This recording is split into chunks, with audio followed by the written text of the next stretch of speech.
أعوذ بالله من الشيطان بسم الله الرحمن الرحيم الحمد لله رب العالمين الرحمن الرحيم مالك يوم الدين إياك نعبد وإياك نستعين اهدنا الصراط المستقيم صراط الذين أنعمت عليهم غير المغضوب عليهم ولا الضالين آمين.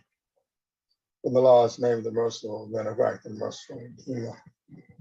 All praise is due to Allah, the Lord of all, the sisters of knowledge, the merciful benefactor, the merciful Redeemer, Master of the day of judgment.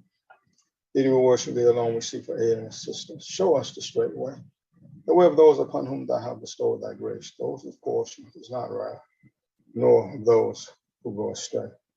Amen. Amen. Amen.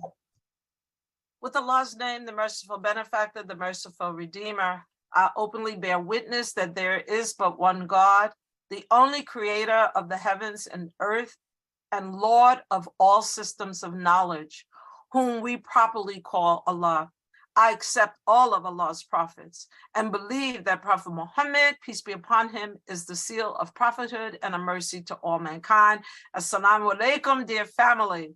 I welcome you to another study al-Islam. It is so nice to see all of you. The topic today is aching and aging, acupuncture and steroids, and natural herbs. And Dr. Cambridge is our brother, Raul Cambridge is our herbalist. But before we welcome Brother Raul, I just want to say, please take advantage of this opportunity. This is a very rare opportunity for us to have someone whose family have been, who's astute in natural herbs. So get your questions ready. You can raise your hand to ask your question, or you can put your question in chat. But we want to deal with aching and aging. And I'm the first one on the list to ask a question about how to get rid of aching. So welcome, Brother Raul, welcome. Take yourself off of mute.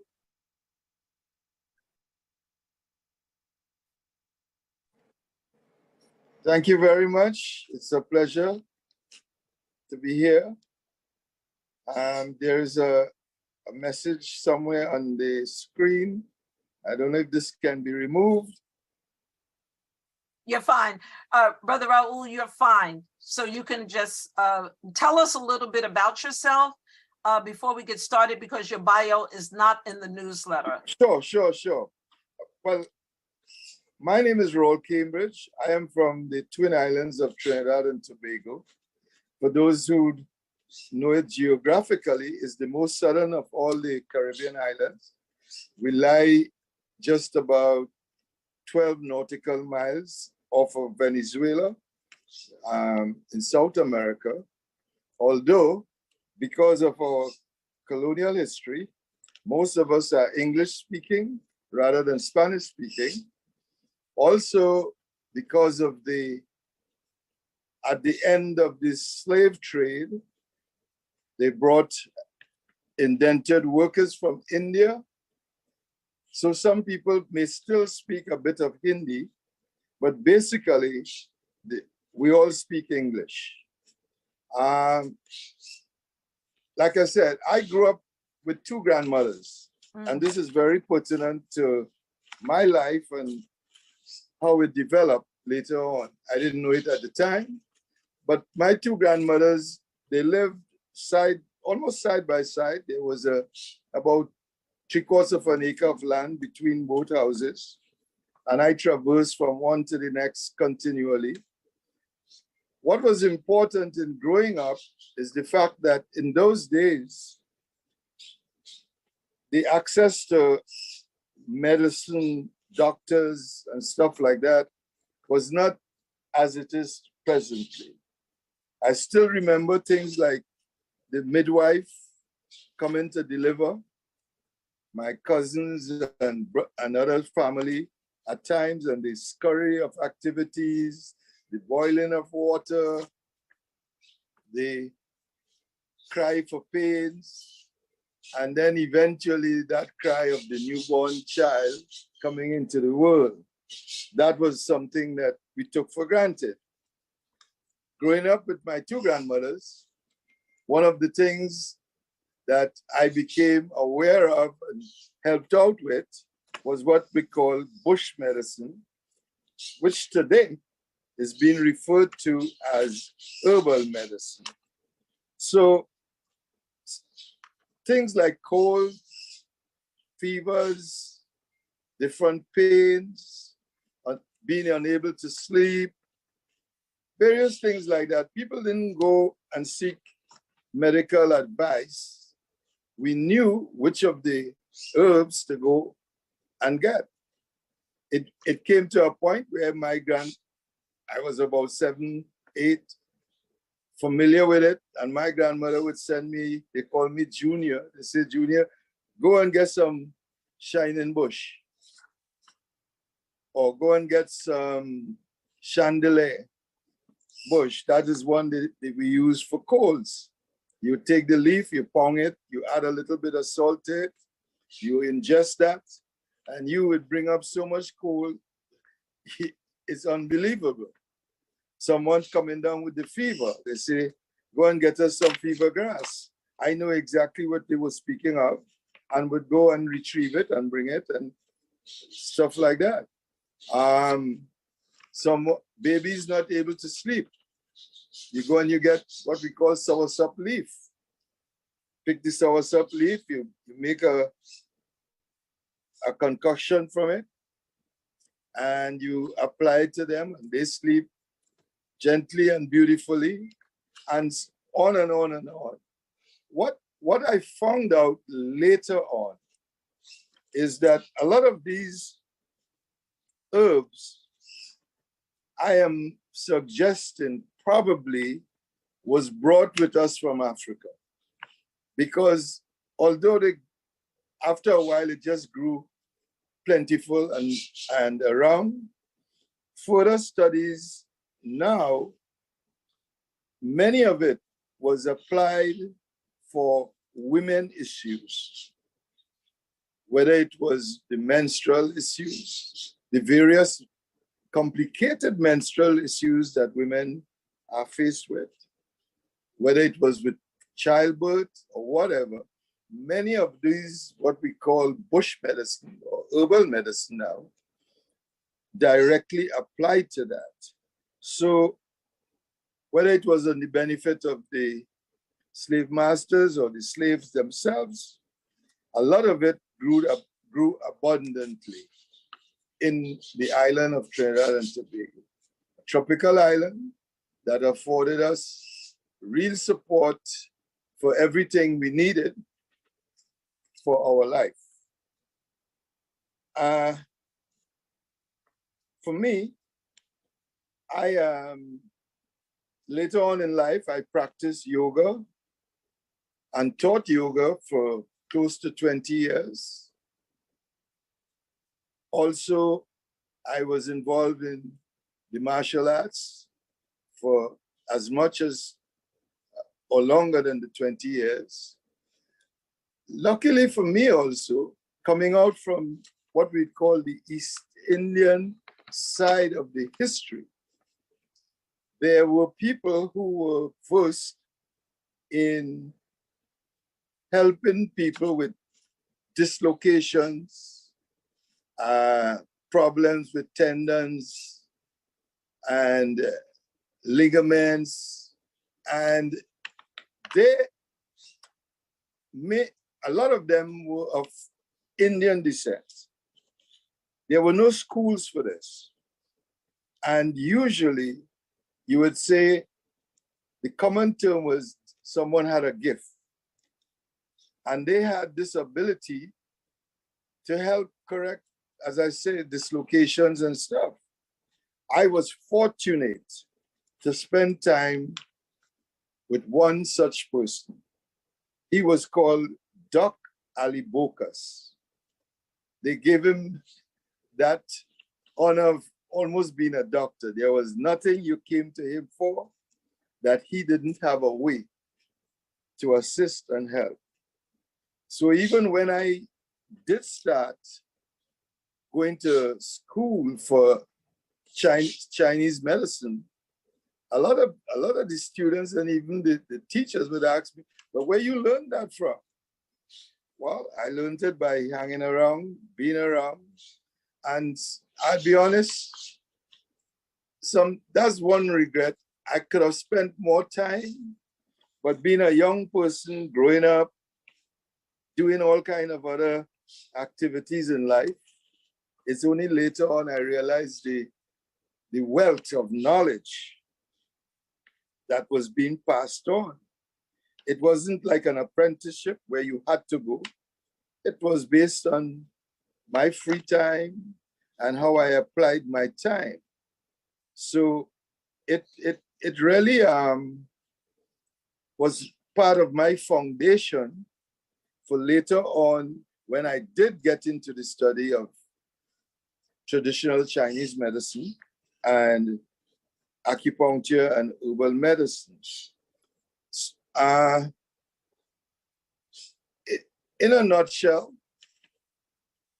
from way back in the 70s, between Doc Ali Bokas and myself, we both got interested in looking at the Eastern healing methods, especially acupuncture. And I bought books on it. We attempted to get needles, but that didn't work out. Not until I came to America, came to Chicago, as a matter of fact. And at the time, I was thinking of furthering my field as an instrumentation technician and going into a further engineering degree.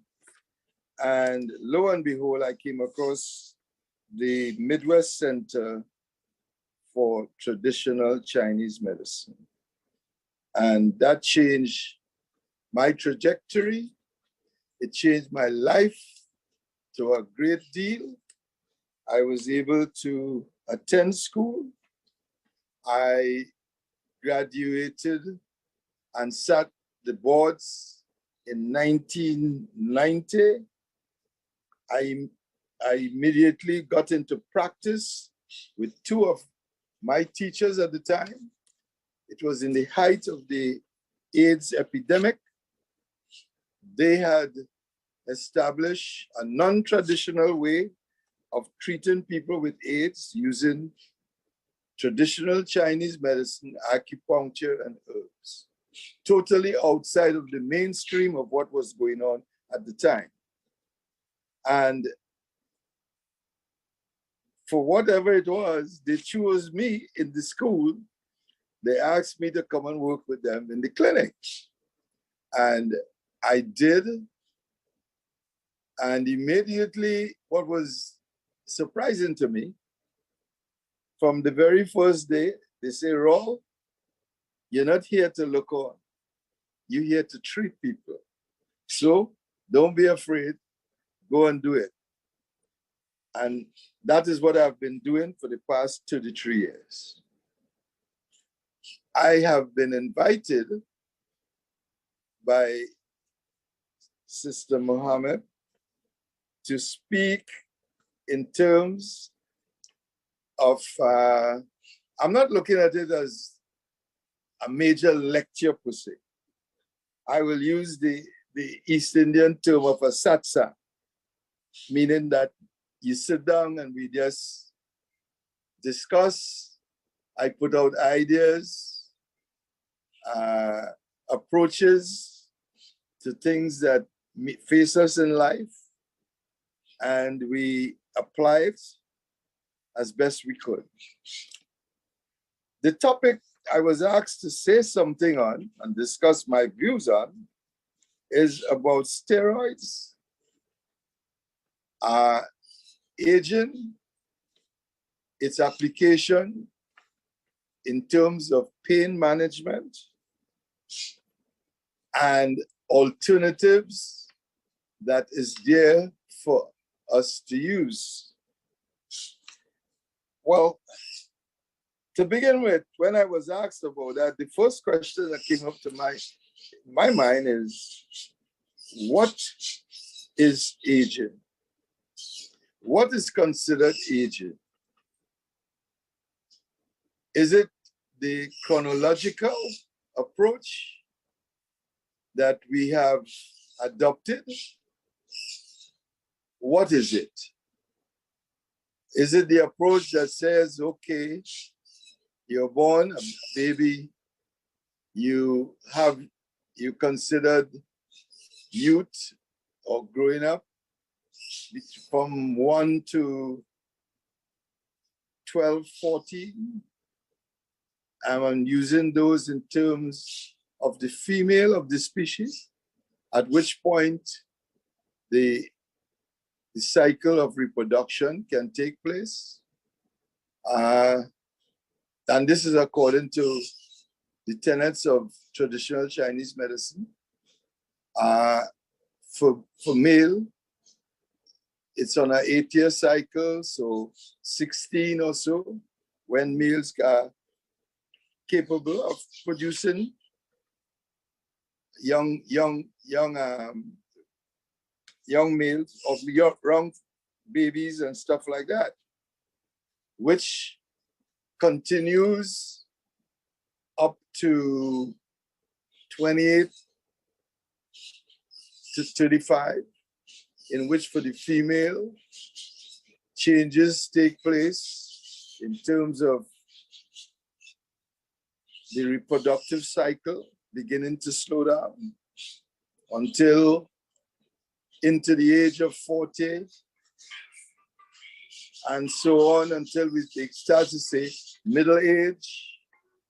And then after that, I guess, we start to, in chronicle order, look at it differently as aging. Which of those is really aging?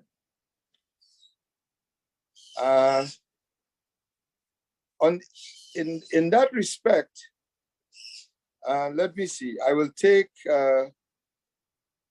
Let's look at the idea of the steroids first. So, the application of steroids, both corticosteroid, which can be in a cream, or the steroid as an injection, which is used mainly for pain and inflammation of the joints, for arthritis, rheumatoid arthritis,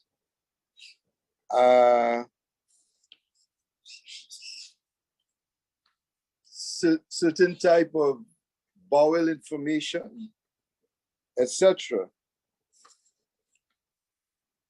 Those are very debilitating experiences, and pain is something that do get your attention. And we all look for immediate responses and immediate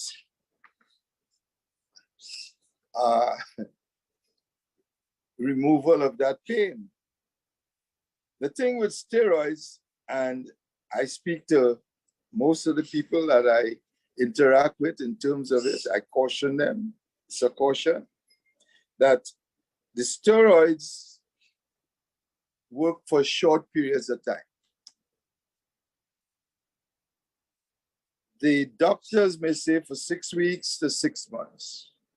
Invariably, most people would say that after a steroid injection for a particular pain or discomfort, in a very short time, the pain is back.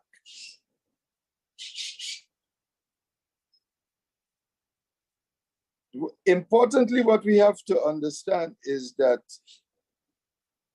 controlling of a symptom is not actually taking care of the underlying condition.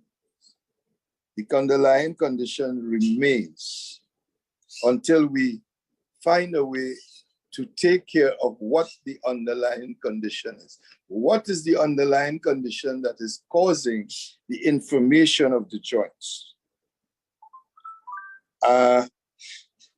If we seek early enough remedies, it's helpful. Most of us are too busy doing many things, and we only pay attention when it becomes very chronic. So the 6 weeks to 6 months in terms of the steroid doesn't work, because steroids bring with it the deterioration of bones, the deterioration of ligaments, the deterioration of tendons. And as those who have used steroids know, they can only give you a certain amount of steroid injections or whatever it is for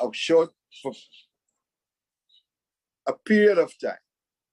It's not something you could use continually because of the effect of and the destruction of the tissues, the fascia, the bones, etc., that it brings with it. So it is not something we should take lightly. It's not something, while it may help in the short term, it is something we must seriously think about in terms of what are the alternatives that we have. That is as much as I would say with the steroids. The good part of it, short-term relief. The bad part of it, long-term destruction of the bone, the tendons, and other aspects of your body. Aging. What is aging?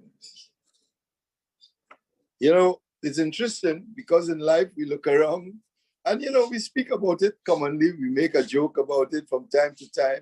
You meet someone, they may be in their 20s and 30s, and you see, boy, this person acting older. They're old for the age. And, you know, we make a joke about it at times. Then you have others. They're very young, very astute, and clear-minded, and we say, wow, this person is much older for his age. So what really is age? That's a good question. What is age? What is happening presently, though, is that there is a series of life circumstances that may afflict us, not necessarily based on age, but based on lifestyle, based on environment, based on choices that we make. We see an increased amount of obesities. We see an increased amount of diabetes. Up to earlier this morning, just before getting on the program, I got a call from a friend of my own in New York who I've been treating. I treated him for the recovery of COVID, when he not only came close to dying, but even when he recovered and the illness continued, he's an engineer and his memory was challenging him, and he became afraid that he couldn't do his job. So he called me and I was able to help him in terms of the memory and stuff like that. But that apart, he called me this morning because they put him on some new drug for diabetes. And he said, well, he has been going to the bathroom so often, it's unbelievable. I told him, well, call your doctor and tell your doctor about what you've been going through. So another thing is chronic obstructive pulmonary disease, what's they call COPD. A lot of people come down with that as a result of asthma, a lot of coughing, smoking, or whatever it is, emphysema, bronchitis, arthritis, rheumatoid arthritis. People are having heart diseases at a younger age, circulatory inhibitions, not to mention the constant stress of life and living that is taking its toll on us, health-wise. And of course, pain. That thing we call pain. These are what I consider debilitating conditions that attack us at any age and continues to be part of what we take into our more elderly age. And it is very discomforting and at times difficult to alleviate and to find adequate treatment for.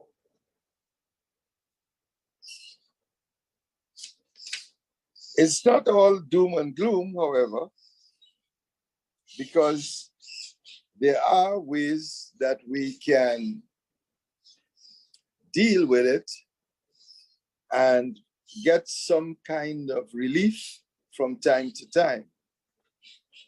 Before I go into the actual stuff, I want to refer, like I said, I spoke about my grandmothers, and I grew up with two grandmothers.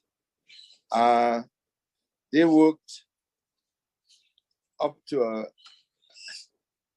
with one of my grandmothers. The complaint was she never stayed quiet. She was always traveling, always going all over the place. A close friend of mine who died some years ago, unfortunately, Ruth Mamala. I met her around 1996.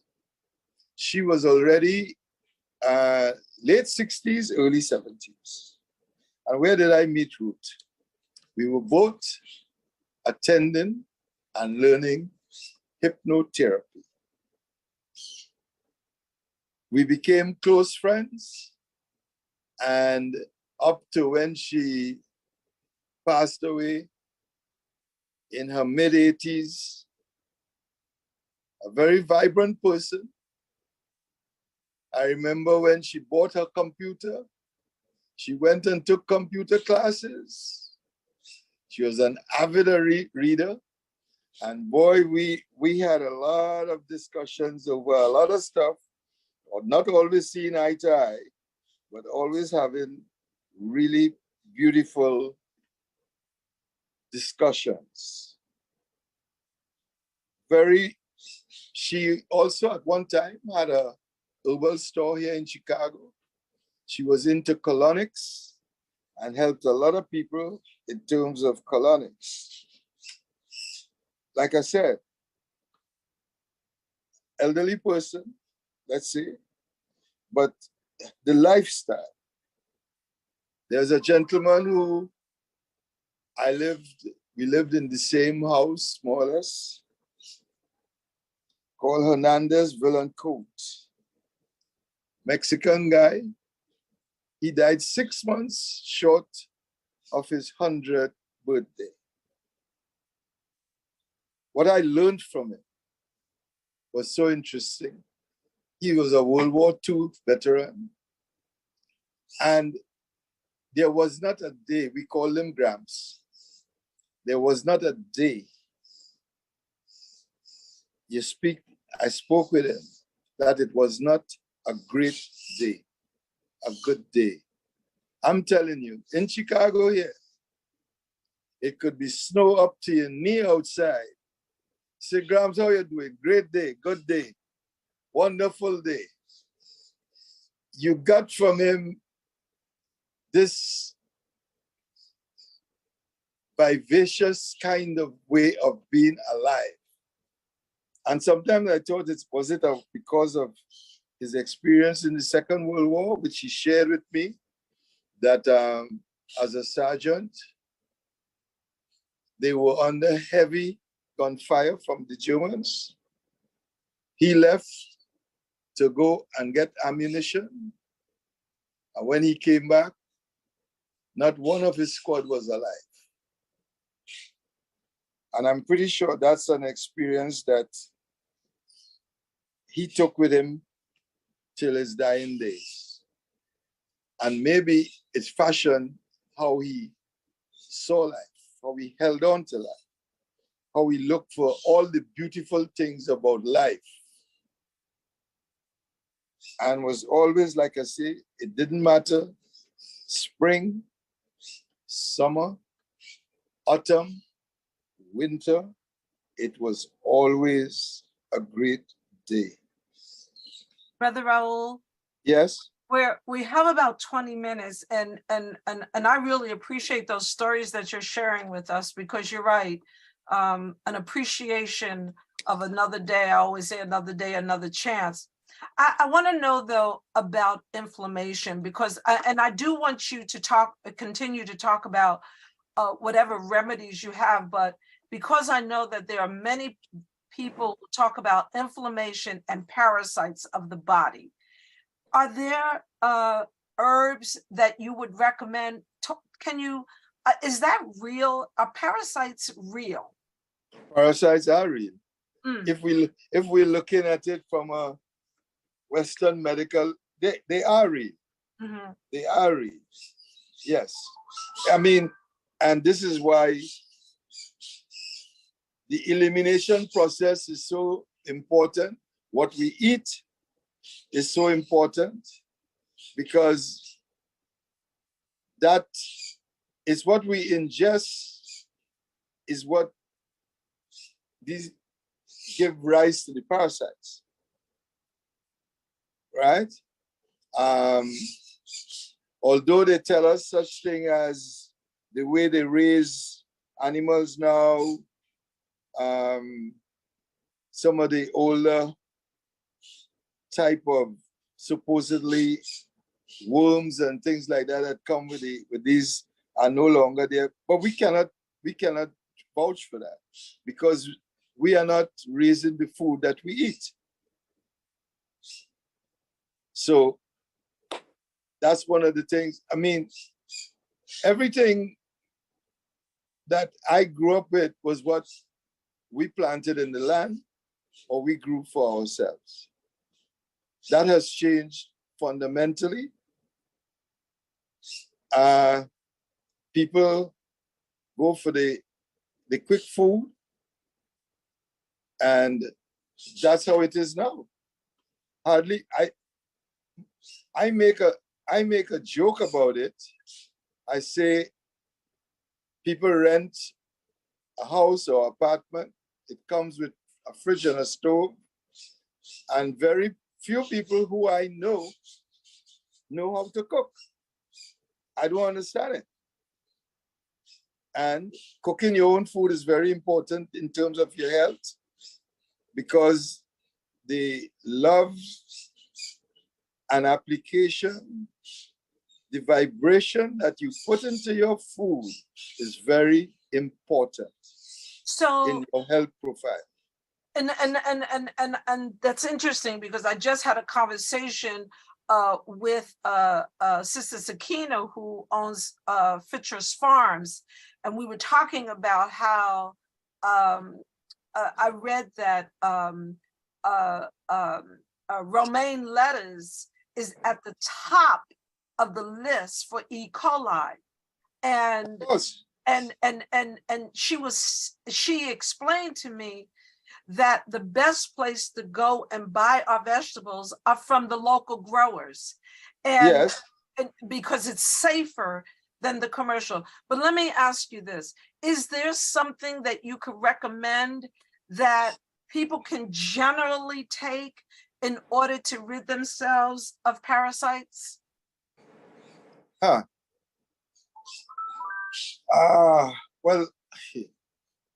the question, what I would say, it's a couple of things. We have, first, it has to be identified. Okay. It has to be identified. I know it used to be that at one time, and I haven't done it for quite a while, we had a way of getting this stool sample sent to the Mayo Clinic. And they will do the type of in-depth scientific research on it, and they will tell you exactly what is afflicting you. So, Other than that, we don't really have a clear, concise way of knowing. so are you saying to me, and then we have a question, and I do want to ask the questions that are on the line, and please put your questions in chat, because I think asking your questions would help us to become a little more, get a more information of what we need. So are you saying, but you just said, and it's been told to us, and we're learning that most of us are eating food that is that has pesticides, and so you All just kind of environmental stuff. Yeah. you just take for granted that most of us have parasites. And so I'm going to ask you. Go ahead. I don't like to take things for granted. Okay. And I'll tell you why. In terms of traditional Chinese medicine and the approach of it, I guess we don't have much time to introduce it in all that it entails. But in traditional Chinese medicine, different to Western medicine, which is one in which, using the Cartesian philosophy of dividing the body, specializing the body into different parts, traditional Chinese medicine is a holistic type of thing. We take the body as a whole. We take man as part of nature. As such, and especially when we come to the diagnosing of things, every individual is different. And what will cause my headache is substantially different to what will cause your headache or anybody else's headache. So we have to go into the history of the individual. Okay. And understand the symptoms and other things like that. When we are doing an intake, we look at the history, we look at the face, we look at the skin, we look at the tongue, we take the pulse, and these are all specialized things that gives us an idea of the imbalances that is taking place within the body. When we correct imbalances, we experience it as a feeling of well-being. That's the difference. So I got to ask you, let me ask you, because let me ask you one more thing about this, because yes. I do hear what you're saying. I know that Dr. Ramadan's on the line. He's a doctor, and he deals with it from a medical perspective. You're dealing with it as a herbalist, and I understand that but I'm asking, and I need a yes or no on this, and I do. Okay. Should we generally believe that we have parasites in our body?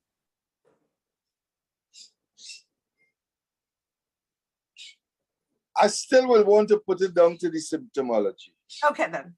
All right. Then. I still will want to put it to the symptomology. Okay, so I wouldn't want to tell everybody, but here is the thing. Every one of us, each and every one of us, on our own volition, should fast and have a cleanse Okay. in and out as periodically as it allows, Okay. because prevention is what better we're than cure. Yes. Okay, let's answer a couple of questions, and then I need you to tell us, would you be able to tell us what a good cleanse is? What a good cleanse is. Wait, before you answer that, I really am obligated to ask some of the questions on the chat, and I'm not going to rush you through this. So tell us about CMOS. Is CMOS something good?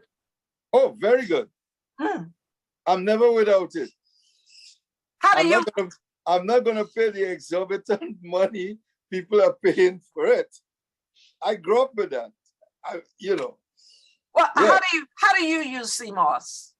How do I use CMOS? Well, you get this what they call the CMOS itself, which is actually a plant that grows in the ocean. Right. Bear in mind, we came out of the ocean. We have all the constituents within us of the ocean. The plant that grows there, that they use for the CMOS, is part of what nature provides for us. So how I do it? You get it, you soak it overnight. You cut a lime and you put the lime in it, and you would notice it will hydrate, expand, and then you boil it until it becomes a gel. That gel you can take, save it in the fridge or wherever, and then you blend it.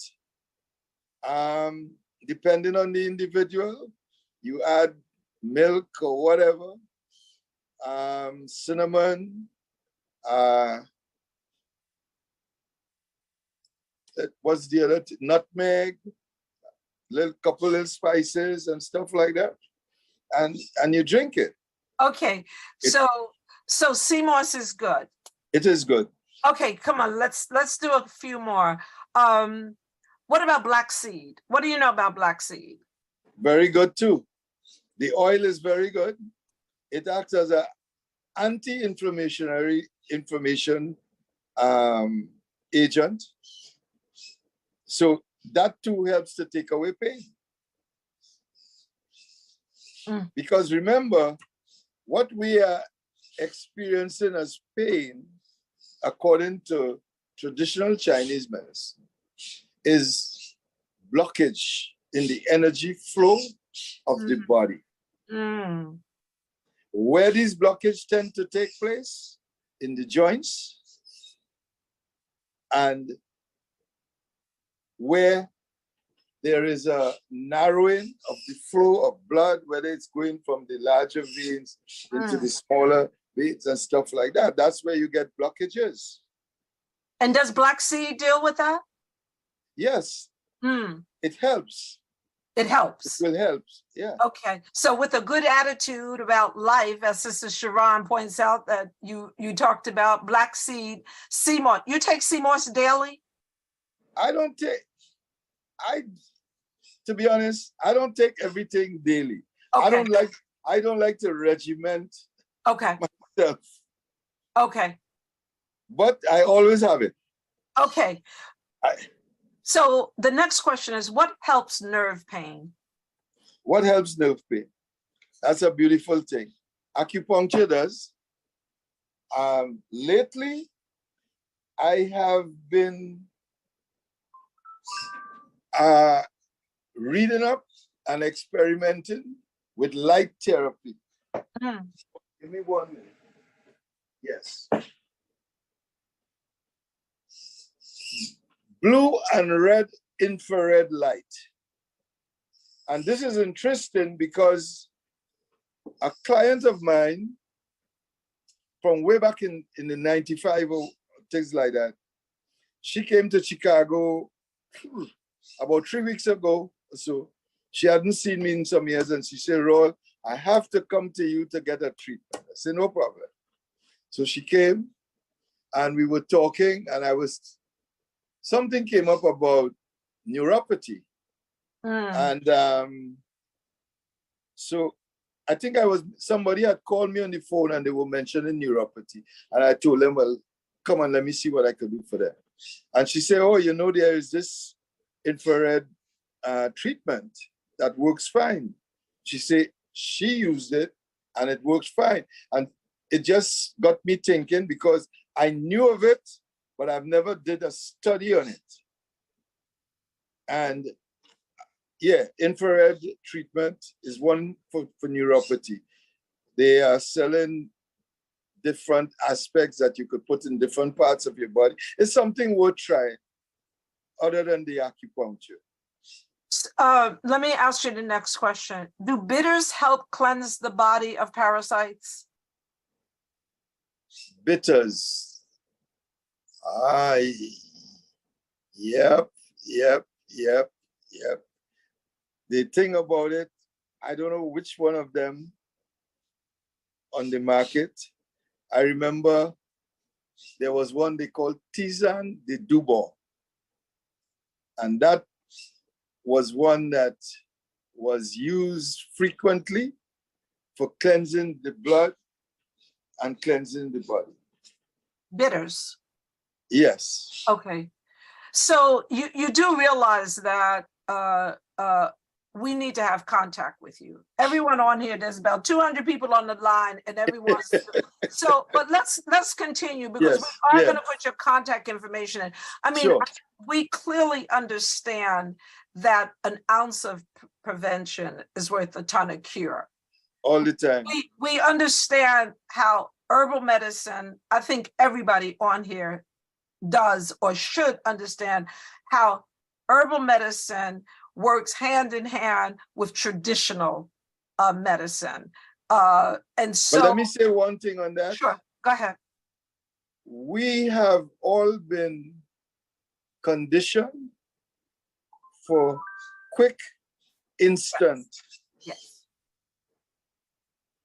help. Herbal medicine and herbs tend to work slow, because you're trying to bring the body, your whole body, both mind, intellect, body, and spirit, back into a cohesive alignment, without which good health will not prevail. You can't even, you know, I don't know how to say it. In my practice, a lot of times, I noticed this for many years. Someone would come to me with all kind of condition, and I usually get into conversation and we will talk. And I will tell you, 90% of the time, by the time I remind the person about, first and foremost, breathe properly. Most of us don't know how to breathe properly. I teach people how to breathe and what to do to breathe properly. Okay? First and foremost, how you eat your food, how you chew your food. When I tell them, I say, you know, you gotta chew your food until it's a liquid in your mouth before you swallow it. They say, we don't have time for that. I say, I understand, because if you're on a job and they give you half an hour for meals, what can you do? Right? Yes. But the chewing of the food in your mouth secretes certain enzymes that breaks down the food initially. It sends a signal to your brain. Your brain sends a signal to your stomach to release certain enzymes and acids so that the further decomposition of the food can take place. So the digestive process, which is separating, call it, I don't like to use good or bad, but the part of the food that your body needs for its repair and for its healing, to separate that from the part that it doesn't need, that we pass out as waste. That is the fundamental reason for proper digestion. Mm. But we don't do that. And so you should chew your food until it's liquid in your mouth. Yes. I'm going to start doing that. So let me ask you another question. Well, let me make Go one ahead. other. You Sure. talked about the that vegetable, the lettuce and stuff like that. Yes. The greener the vegetable, the more beneficial. Mhm. You see all these iceberg lettuce and stuff like that? Stop wasting your money on that. Mm. What we need is the chlorophyll Mm. from the plants. That is what we need in order to assist the cells in our body. There's something called the ATP, which allows the cells in your body to release energy and stuff. It's on the more technical side of the stuff when you're breaking it down. And without that, we would eat what we want and never have proper energy. Mm. That is why we feel tired all the time. We are not replacing the body's energy properly with the fuel it needs, which is the food. And that's the green vegetables, the greener, Yes. the better. Fruits, Yes. fruits. All fruits, of course. Mm-hmm. I come from a country where, you know, I don't like to complain, but here, what they call mango here, in Trinidad, we have 360 or more different types of mangoes. And almost every child could tell you, that is a mango Viet, this is a mango Julie, there's a mango Rose, there's a mango Lord, there's a mango Calapan, and they're all different. Mm. They all taste different. No, So, it's important that you compare. I mean, you know, we need to understand that the food that we eat is the enemy to us if in fact that it's not good for us. And so that is true. yeah, so Unfortunately, that is true. well, you know, knowledge is power. So someone asked, what about garlic? Very good. Mm-hmm. I don't know about anybody else. I do not cook without onion and garlic. If I don't have that, I postpone cooking until I can go and get it. And I cook for myself. What are the benefits of cupping? Oh, wonderful. Good question. Well, and may I say, when I spoke about this guy, Doc Ali Bokas, I was a young man when I first learned cupping from him. I didn't have to go to school here to learn cupping. So what cupping does, it pulls stagnation and lactic acid that is secreted in the fascia of the flesh and stuff like that. You could pull that more to the top in order for it to be expelled. Also stagnation, because, well, in Chinese medicine, we call it plumbosum, which is a hammer-shaped device that you tap on the skin and it creates small, it penetrates the skin. You wouldn't obviously see blood flowing, but when you apply what we call the cupping, the fire cups as they call them, it pulls all of that out. So a lot of that lactic acid that tightens the muscles and on the lower surface, that helps bring it to the top and help your body get rid of it. That and another form of Chinese medicine called gua sha. which is a scraping. Very uncomfortable, no pain, no gain, but it also does that. It brings what is in the fascia of the muscles and tissues to the top. So it could be expelled from the body. So another point that Sister Kalila wants me to make is, she says, please mention diabetics are limited with fruit and dark leafy greens if on blood thinners. What do you say to that? Well, that is the complication. That is the complication, because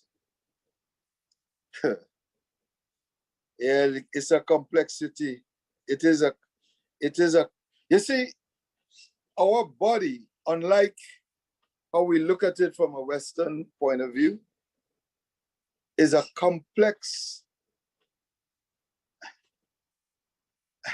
what's the right word? It is so complex, so intricate. Everything affects the next. Everything. So by the time it reached to a point where through diet, environment, and all the toxicity we take in, that we have to have blood thinners. Right? So I wanted to say something, and you know, I wanted to quote one more person. Sure. That I met a couple of days ago in all these. I was looking at this person moving around, filling her basket and moving quickly and all of that. And I know she was elderly, but I'm looking at her. She ended up in the checkout just in front of me. And after I checked out, I went to her, say, excuse me, I hope you don't feel annoyed or anything like that. I was looking at you and the way you're moving and take. If I ask you what you think about aging, what would you say? Immediately she said 2 B's. She said, it's a blessing. And then she said, secondly, the second B though, is because the lack of proper medical attention and service to elderly folks. This lack of the socio-economic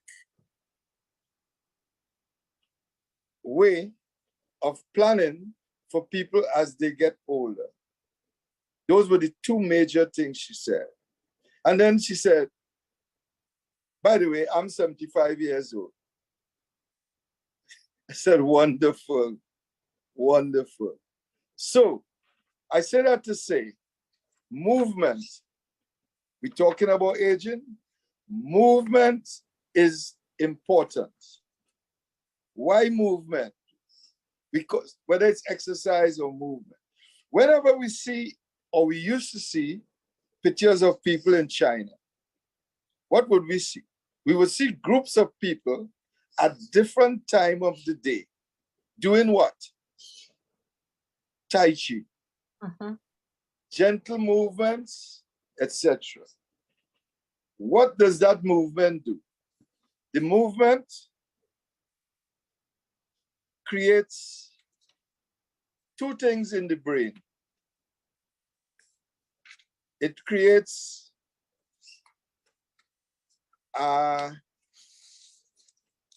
serotonin, and it creates, what's that? It's serotonin, but those 2 things, what they do, they give you a sense of well-being. And I'm trying to remember the other one now immediately. Dopamine. Dopamine and serotonin. Dopamine gives you a sense of feeling happy, well-being, satisfaction, a sense of achievement. And remember, these are all part of the mind. The serotonin gives us a feeling of happiness. And it all comes as a result of movement. Because movement is a representation of life and living. So no matter what age we are, we get up, we walk, especially if we could get up early in the mornings and get the first rays of the sun.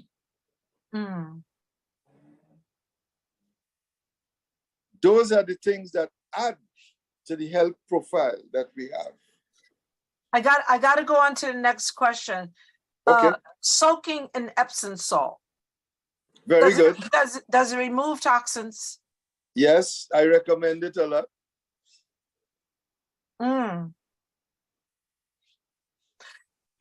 So remember, we could remove a lot of toxicity through the soles of our feet. And one of the things we don't do anymore is walk bare feet on the earth. We have been isolated from Mother Nature. We don't walk on the earth anymore. So even the magnetic qualities that the earth gives us, we don't have, we insulate ourselves against it. I love this. I mean, and believe me, I'm taking all of this advice and I'm doing something about it. I just made it to 3 miles at 7:30 in the morning. I go to the park and I walk. I just made it to 3 miles. And I'm so, and this is all from learning from people like yourself and other people that have been on Study Al-Islam. Just think about it.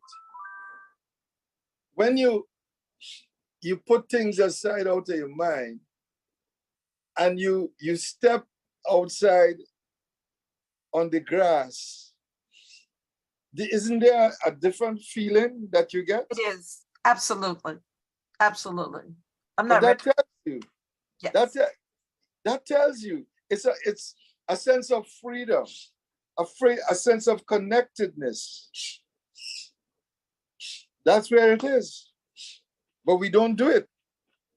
We're getting back to it though. I mean, I must admit that more people are listening to people like yourself, listening to people like Dr. Ramadan, listening to Dr. Constance, listening to our scholars in the medical field who are and reading How to Eat to Live Again. I don't know if you know about that book, but John Elijah Muhammad, may he be in the highest place in paradise, told us a long time ago about how to live and all of what you are saying. I want to go on because we do have to close in a minute. I got to ask you this question about vitamins. Go ahead. I just took a blood test and my doctor told me I had too much D in my blood. And so too much what? Too much D. Too much of something I had in my blood. Well, on the question of D, the vitamin D. I remember an incident took place about 15 or so years ago. There was a African-American doctor who was speaking on CNN. And at the time, he said correctly, those of us who live in this temperate region of African descent are deficient in vitamin D and needs at least 60,000 milligrams. Well, he didn't last on CNN much after that, but it was something that caught my mind. Only now are medical doctors even talking about vitamin D. Even only now they're starting to talk about it. And as usual, they are prescribing it, but in rather low doses. I take it at 60,000 milligrams whenever I'm taking it. Not at 200, not even at 2,000 or 4,000. I get 60,000. How much? 60,000. 60,000 of vitamin D a day? I don't take it every day. That's what I want to ask you. Should you be taking vitamins every day? The same vitamins every day? Well, it's a couple things about vitamins. To begin with, most over-the-counter vitamins doesn't work. What you do, you take it in, you spend your money, you take it in, and you urinate it out. And it's good for the plants and other stuff, but not useful to you.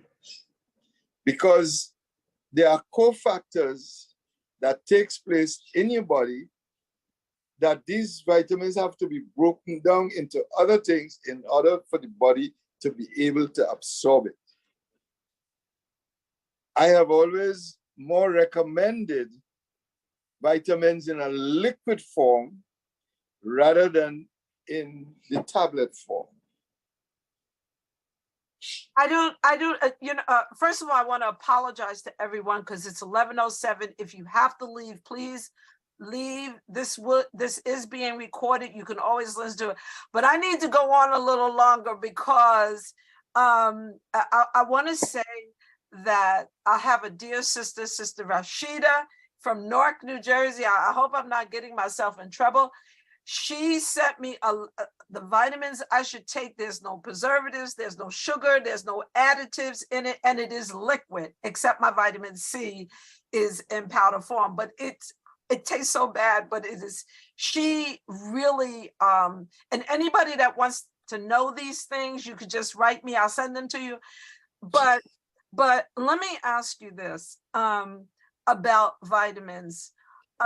So if you're eating properly, having a good attitude, exercising, walking, whatever the case may be, because I don't walk fast, but I walk constant. That's fine. Well, you don't have to walk fast. And then you don't have to take vitamins every single day. So you say you take 60,000 vitamins, 60,000. Yeah.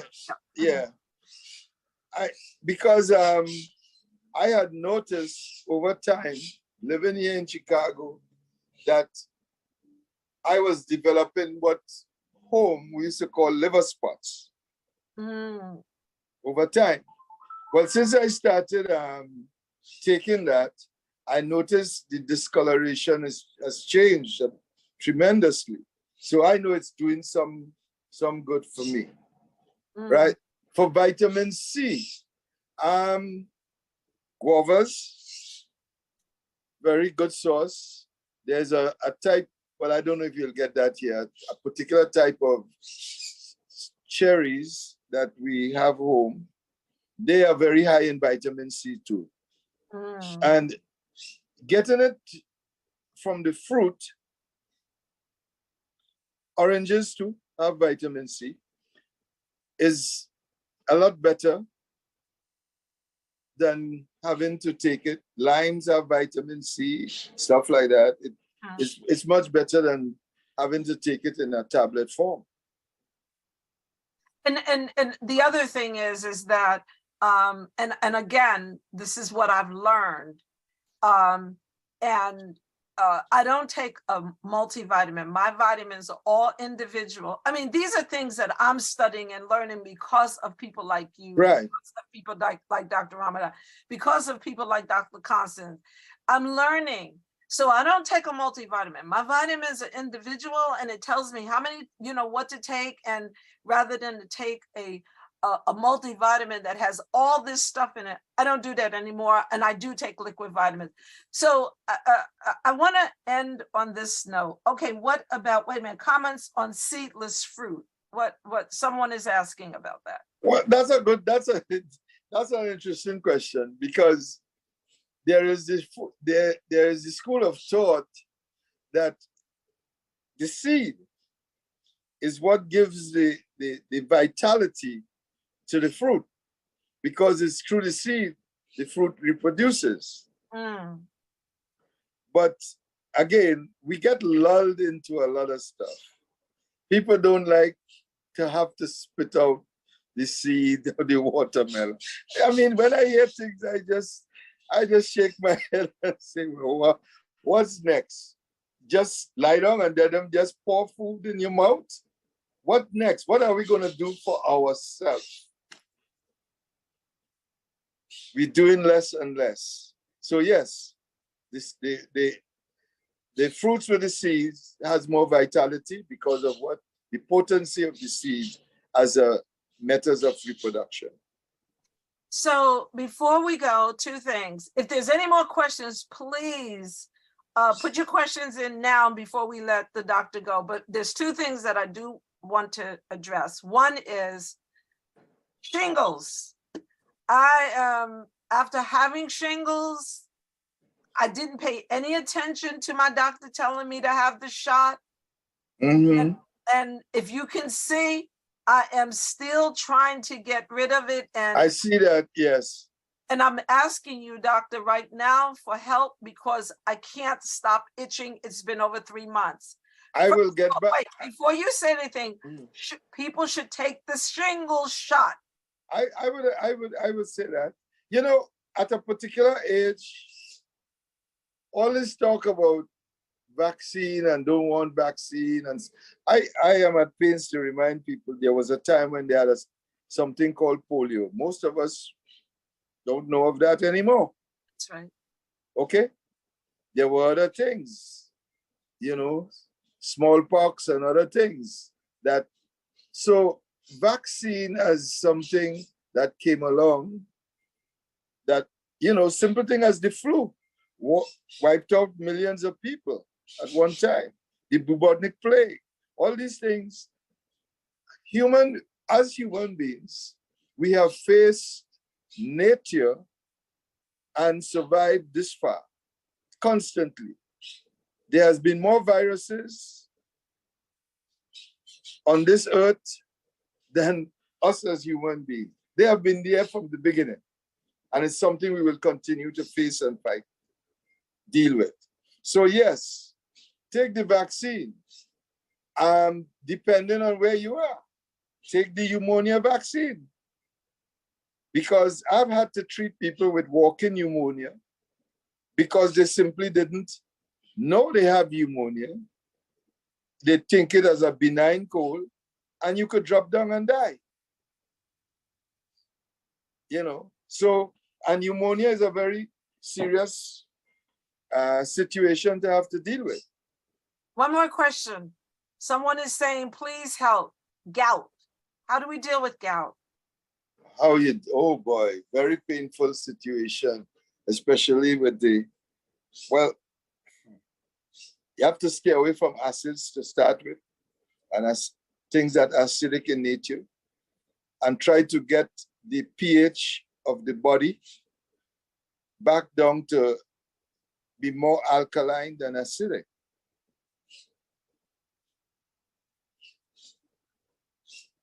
So changes in the diet, emphasis on more alkaline type foods. What foods are the most dangerous to us that we eat? What would you say to that? You know, I'll be honest with you. It's not so much what we eat, but the overindulgence. Okay. The overindulgence. I remember the first time I came to Chicago and I had some friends and they invited me out and they said, Raul, try the New York steak or something like that. Well, I saw one person order the steak and the steak was bigger than the plate. I said, nah. You expect me to eat all of that now? No, I can't go for that. And then even I don't eat much meat. Mm. I'm more into the fish, some poultry, and a little meat, not much. No pork or anything like that from a long time. So that's just me. You know, you try to balance it. What about apple cider vinegar? Very good. That's very good. Because that is more on the alkaline side. Mm. Anything that counters the acidity in your body. Because most of what people diet on, that is eat constantly, tends to produce more acid in the body. It changes the pH of the body. So apple cider vinegar, lemon, fresh lemon juice, lime juice, things like that. Yeah. Water with high pH factors in it. Those kinds of things. Yes, they are noteworthy and should be taken in. Like I say, you know, everything don't have to be a religion, Right. but we have to be consciously aware and get back in touch with our body. Mm. That's a key, getting back in touch with our body. I find myself extremely sensitive. There are certain things, if I put it on my skin, I get a response. I taste it. And that's the end of that. I'm not going to use that product anymore. Get back in touch with your body. You know, most times, and this is just as a roundup, in traditional Chinese medicine, we kind of look at it, since everything is about a balance, the mind, the intellect, the spirituality, the physicality.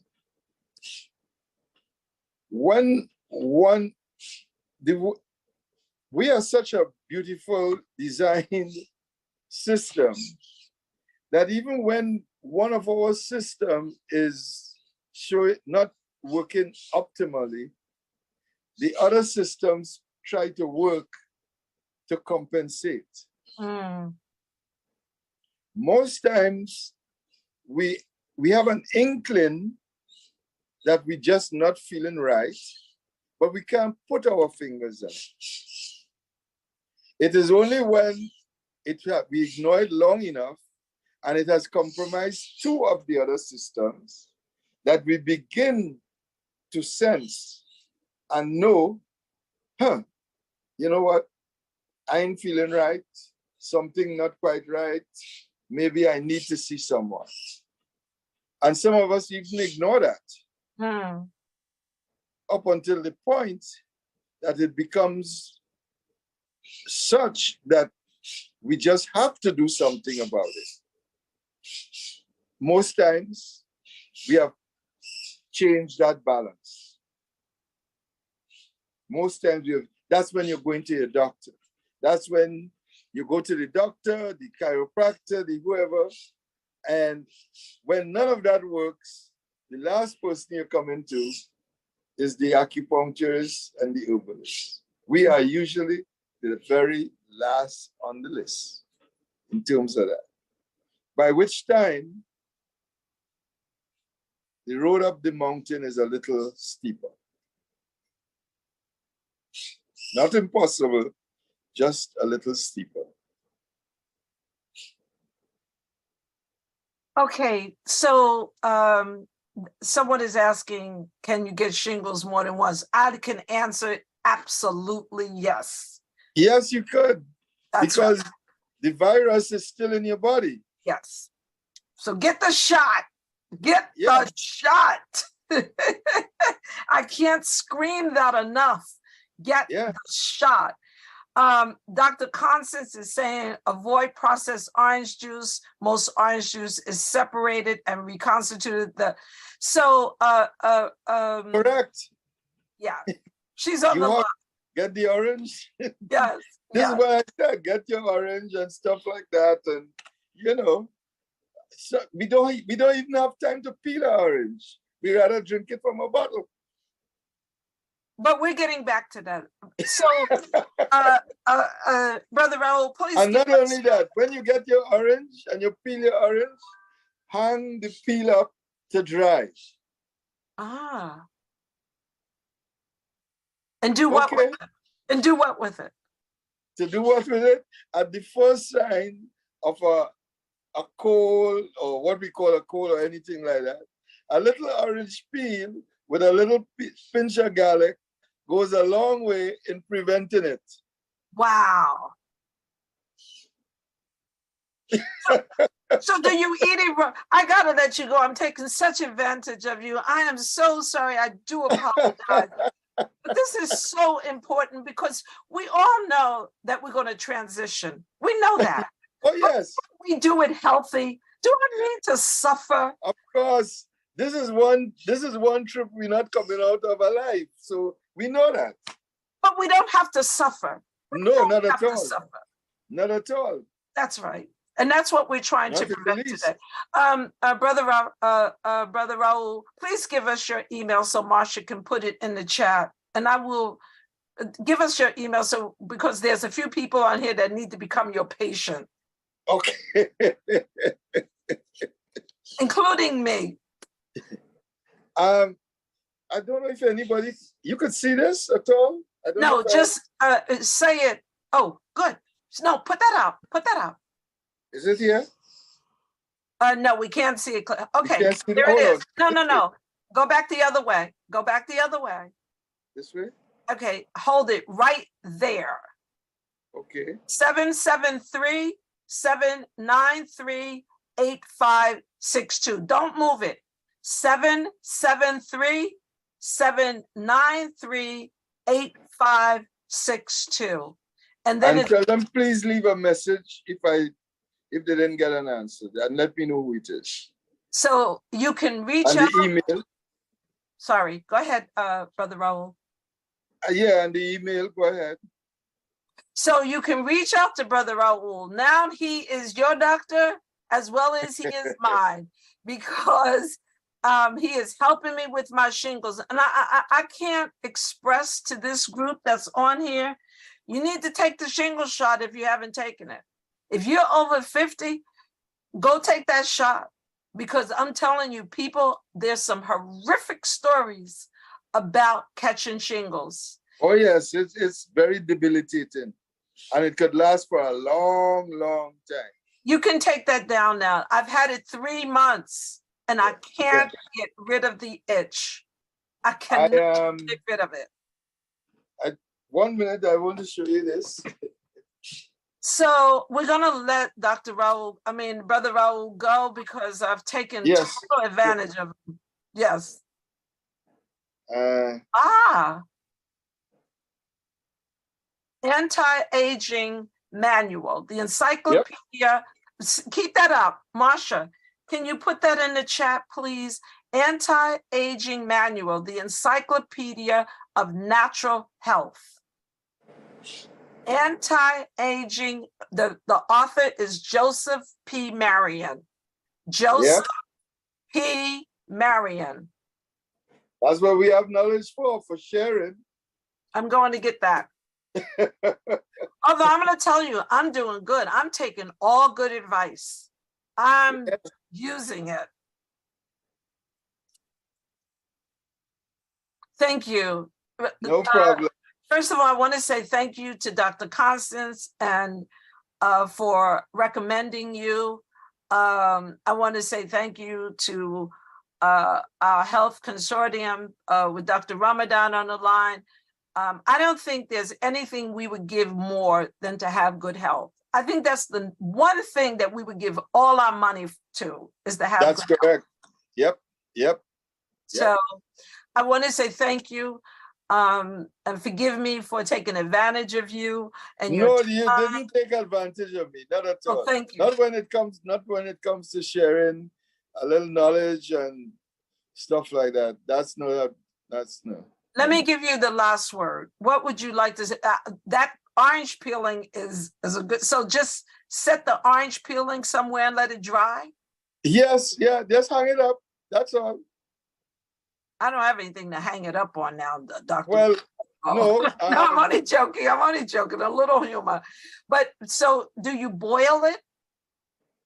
No, you just draw it. Like if you're drawing a cup of tea or something like that, you break off a piece, you know, and you do that. I'm trying to remember that other fruit. Do you use some honey in it? Is honey good? Yeah, honey is okay. Okay. I mean, everything is good in terms of just a little. We don't overdo anything, you know. Okay. All right. You know, it's come like how my grandmother taught me in cooking, and she said, if you're tasting the salt, you have too much in the pot. Well, thank you. Thank you. There are no more questions. I guess people will be calling you. So we're going to close out. It's 11:26. I really want to say thank you. We have to get you back. But thank you so very much for sharing this information. And I think if we don't walk away with anything else, we need to walk away with, try to be happier, positive attitude, walk, get some exercise, eat a balanced food, green leafy vegetables, some fruit if you can, and read How to Eat to Live Again. That's what you do. Sure. And please take time to breathe properly. Breathe. Someone just told us that. Sister Sharon just told us breathing is important. Breathing, of course, that's the key. And chew your food into its liquid. Yep. Thank you. Can we close out in prayer? Imam Sharif, please.